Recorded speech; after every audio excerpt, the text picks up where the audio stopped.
ایک بار کا ذکر ہے کہ ایک خوبصورت جنگل میں بیلا نامی ایک شوقین ریچھنی رہتی تھی۔ بیلا کو ہر چیز کی کھوج لگانے کا شوق تھا، لیکن وہ جادوئی دریا کے قریب جانے سے ہمیشہ ڈرتی تھی۔ ایک دن تجسس سے مجبور ہو کر اس نے دریا کی روشنی کے راز کو جاننے کا فیصلہ کیا۔ بیلا احتیاط سے چمکتے ہوئے دریا کے کنارے پر پہنچی، اس کی آنکھیں حیرت سے چمک رہی تھیں۔ پانی سے ہلکی ہلکی گونجتی آواز آ رہی تھی جیسے وہ زندہ ہو۔ اس نے پانی میں پنجہ ڈالا تو روشنی مزید بڑھ گئی۔ بیلا نے ہمت کی اور دریا میں غوطہ لگا دیا۔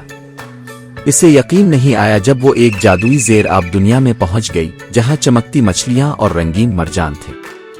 بیلا کی ملاقات ایک جادوئی کچھوے سے ہوئی جس کا خول چمک رہا تھا۔ خوش آمدید بیلا، کچھوا بولا۔ تمہیں اس دریا کے راز جاننے کے لیے چنا گیا ہے، لیکن یاد رکھو صرف مہربان دل ہی اس کے عجائبات دیکھ سکتے ہیں۔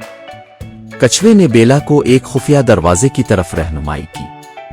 جیسے ہی بیلا اندر گئی، وہ اڑتی ہوئی مچھلیوں، باتیں کرنے والے پھولوں اور کینڈی کے جزیروں سے بھرپور ایک عجیب و غریب دنیا میں پہنچ گئی۔ کچھوے نے بیلا کو نصیحت کی، یاد رکھو یہ جادو ان کے لیے ہے جو اپنی دنیا کی عزت کرتے ہیں۔ اس سبق کو دوسروں تک پہنچاؤ اور دریا ہمیشہ تمہارے لیے چمکے گا۔ بیلا دریا سے باہر نکلی اور اپنے ساتھ ایک چھوٹا چمکتا ہوا پتھر لے آئی۔ وہ وعدہ کرتی ہے کہ وہ کچھوے کی نصیحت سب کو بتائے گی، لیکن وہ سوچ رہی تھی اور کیا جادوئی مہمات اس کی منتظر ہے۔